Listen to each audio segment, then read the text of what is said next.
Welcome to Bible Grace, where every chapter of God's Word comes alive with meaning and power. Today, we enter one of the most emotional and important moments in Scripture, the passing of Sarah, the first matriarch of faith. In Genesis 23-25, we witness Abraham's deep grief, his integrity before the people of the land, and the fulfillment of God's promises through Isaac. These chapters remind us that even in moments of loss, God is working out His everlasting covenant. Stay with me as we explore this beautiful, faith-filled journey together. Sarah lived 127 years. This was the length of Sarah's life. Sarah died in Kiriath Arba, also called Hebron, in the land of Canaan. Abraham came to mourn for Sarah, and to weep for her. Abraham rose up from before his dead and spoke to the children of Het, saying, I am a stranger and a foreigner living with you. Give me a possession of a burying place with you, that I may bury my dead out of my sight. The children of Het answered Abraham, saying to him, Hear us, my lord. You are a prince of God among us. Bury your dead in the best of our tombs. None of us will withhold from you his tomb. Bury your dead. Abraham rose up, and bowed himself to the people of the land, to the children of Het. He talked with them, saying, If you agree that I should bury my dead out of my sight, hear me, and entreat for me to Ephron the son of Zohar, that he may sell me the cave of Machpelah, which he has, which is in the end of his field. For the full price let him sell it to me among you as a possession for a burial place. Now Ephron was sitting in the middle of the children of Het. Ephron the Hittite answered Abraham in the hearing of the children of Het, even of all who went in at the gate of his city, saying, No, my lord, hear me. I give you the field, and I give you the cave that is in it. In the presence of the children of my people I give it to you. Bury your dead. Abraham bowed himself down before the people of the land. He spoke to Ephron in the audience of the people of the land, saying, But if you will, please hear me. I will give the price of the field. Take it from me, and I will bury my dead there. Ephron answered Abraham, saying to him, My lord, listen to me. What is a piece of land worth 400 shekels of silver between me and you? Therefore bury your dead. Abraham listened to Ephron. Abraham weighed to Ephron the silver which he had named in the hearing of the children of Het, 400 shekels of silver, according to the current merchant standard. So the field of Ephron, which was in Machpelah, which was before Mamre, the field, the cave which was in it, and all the trees that were in the field, that were in all of its borders, were deeded to Abraham for a possession in the presence of the children of Het, before all who went in at the gate of his city. After this, Abraham buried Sarah his wife in the cave of the field of Machpelah before Mamre, that is, Hebron, in the land of Canaan. The field, and the cave that is in it, were deeded to Abraham by the children of Het as a possession for a burial place. Abraham was old, and well advanced in age. Yahweh had blessed Abraham in all things. Abraham said to his servant, the elder of his house, who ruled over all that he had, Please put your hand under my thigh. I will make you swear by Yahweh, the God of heaven and the God of the earth, that you shall not take a wife for my son of the daughters of the Canaanites, among whom I live. But you shall go to my country, and to my relatives, and take a wife for my son Isaac. The servant said to him, What if the woman isn't willing to follow me to this land?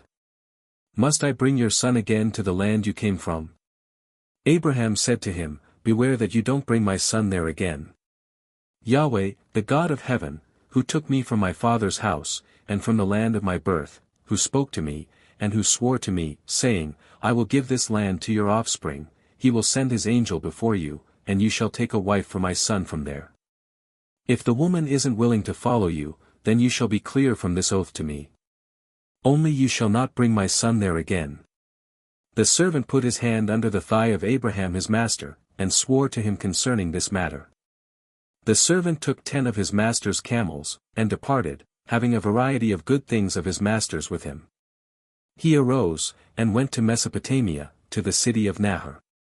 He made the camels kneel down outside the city by the well of water at the time of evening, the time that women go out to draw water. He said, Yahweh, the God of my master Abraham, please give me success today, and show kindness to my master Abraham. Behold, I am standing by the spring of water. The daughters of the men of the city are coming out to draw water. Let it happen, that the young lady to whom I will say, Please let down your pitcher, that I may drink, then she says, Drink, and I will also give your camels a drink, let her be the one you have appointed for your servant Isaac.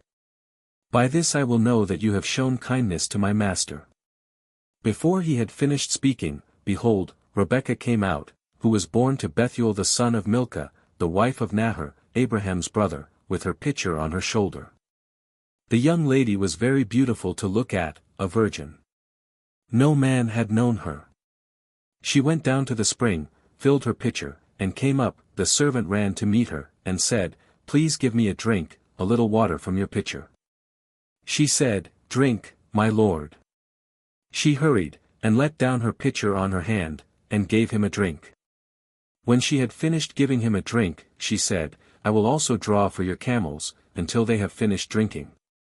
She hurried, and emptied her pitcher into the trough, and ran again to the well to draw, and drew for all his camels. The man looked steadfastly at her, remaining silent, to know whether Yahweh had made his journey prosperous or not. As the camels had finished drinking, the man took a golden ring of half a shekel weight, and 2 bracelets for her hands of 10 shekels weight of gold, and said, Whose daughter are you? Please tell me. Is there room in your father's house for us to stay? She said to him, I am the daughter of Bethuel the son of Milcah, whom she bore to Nahor. She said moreover to him, We have both straw and feed enough, and room to lodge in. The man bowed his head, and worshipped Yahweh. He said, Blessed be Yahweh, the God of my master Abraham, who has not forsaken his loving kindness and his truth toward my master. As for me, Yahweh has led me on the way to the house of my master's relatives. The young lady ran, and told her mother's house about these words. Rebekah had a brother, and his name was Laban. Laban ran out to the man, to the spring. When he saw the ring, and the bracelets on his sister's hands, and when he heard the words of Rebekah his sister, saying, This is what the man said to me, he came to the man. Behold, he was standing by the camels at the spring. He said, Come in, you blessed of Yahweh. Why do you stand outside? For I have prepared the house, and room for the camels. The man came into the house, and he unloaded the camels. He gave straw and feed for the camels, and water to wash his feet and the feet of the men who were with him. Food was set before him to eat, but he said, I will not eat until I have told my message. Laban said, Speak on. He said, I am Abraham's servant. Yahweh has blessed my master greatly. He has become great. Yahweh has given him flocks and herds, silver and gold, male servants and female servants, and camels and donkeys. Sarah, my master's wife, bore a son to my master when she was old. He has given all that he has to him.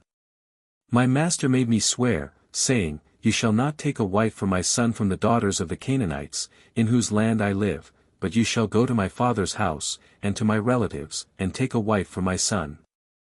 I asked my master, What if the woman will not follow me?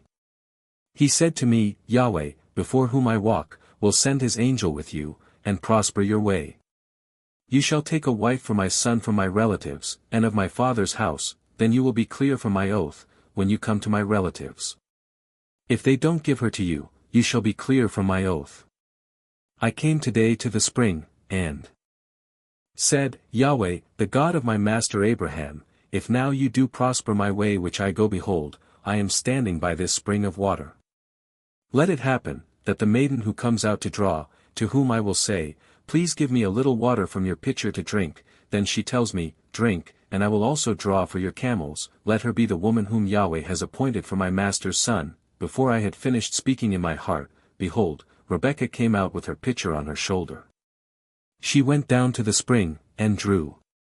I said to her, Please let me drink. She hurried and let down her pitcher from her shoulder, and said, Drink, and I will also give your camels a drink. So I drank, and she also gave the camels a drink that I asked her, and said, Whose daughter are you? She said, The daughter of Bethuel, Nahor's son, whom Milcah bore to him. I put the ring on her nose, and the bracelets on her hands. I bowed my head, and worshipped Yahweh, and blessed Yahweh, the God of my master Abraham, who had led me in the right way to take my master's brother's daughter for his son. Now if you will deal kindly and truly with my master, tell me. If not, tell me, that I may turn to the right hand, or to the left. Then Laban and Bethuel answered, The thing proceeds from Yahweh. We can't speak to you bad or good. Behold, Rebekah is before you. Take her, and go, and let her be your master's son's wife, as Yahweh has spoken. Becca. He also gave precious things to her brother and her mother. They ate and drank, he and the men who were with him, and stayed all night. They rose up in the morning, and he said, Send me away to my master. Her brother and her mother said, Let the young lady stay with us a few days, at least 10. After that she will go. He said to them, Don't hinder me, since Yahweh has prospered my way. Send me away that I may go to my master. They said, We will call the young lady, and ask her. 58 They called Rebekah, and said to her, Will you go with this man? She said, I will go. They sent away Rebekah, their sister, with her nurse, Abraham's servant, and his men. They blessed Rebekah, and said to her, Our sister, may you be the mother of thousands of 10,000s, and let your offspring possess the gate of those who hate them. Rebekah arose with her ladies. They rode on the camels, and followed the man. The servant took Rebekah, and went his way. Isaac came from the way of Beer-lahai-roi, for he lived in the land of the south. Isaac went out to meditate in the field at the evening. He lifted up his eyes and looked. Behold, there were camels coming. Rebekah lifted up her eyes, and when she saw Isaac, she got off the camel. She said to the servant, Who is the man who is walking in the field to meet us? The servant said, It is my master. She took her veil, and covered herself. The servant told Isaac all the things that he had done. Isaac brought her into his mother Sarah's tent, and took Rebekah, and she became his wife. He loved her. So Isaac was comforted after his mother's death. Abraham took another wife, and her name was Keturah. She bore him Zimran, Jokshan, Medan, Midian, Ishbak, and Shua. Jokshan became the father of Sheba, and Dedan. The sons of Dedan were Ashurim, Letushim, and Lumim. The sons of Midian were Ephah, Epher, Hanok, Abida, and Eldah. All these were the children of Keturah. Abraham gave all that he had to Isaac, but Abraham gave gifts to the sons of Abraham's concubines. While he still lived, he sent them away from Isaac his son, eastward, to the east country. These are the days of the years of Abraham's life which he lived, 175 years. Abraham gave up his spirit, and died at a good old age, an old man, and full of years, and was gathered to his people. Isaac and Ishmael, his sons, buried him in the cave of Machpelah, in the field of Ephron, the son of Zohar the Hittite, which is near Mamre, the field which Abraham purchased from. She went to inquire of Yahweh. Yahweh said to her, 2 nations are in your womb. 2 peoples will be separated from your body. The one people will be stronger than the other people. The elder will serve the younger. When her days to be delivered were fulfilled, behold, there were twins in her womb. The first came out red all over, like a hairy garment. They named him Esau. After that, his brother came out, and his hand had hold on Esau's heel.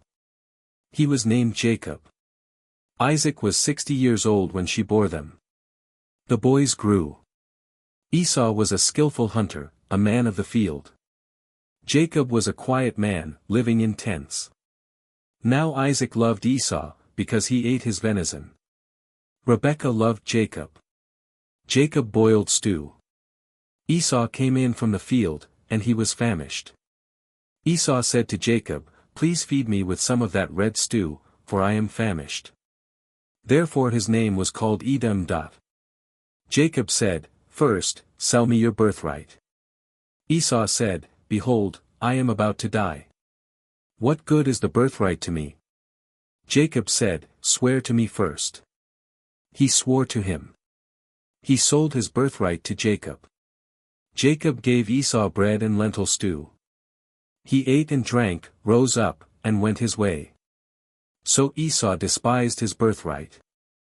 Thank you for watching this chapter explained on Bible Grace.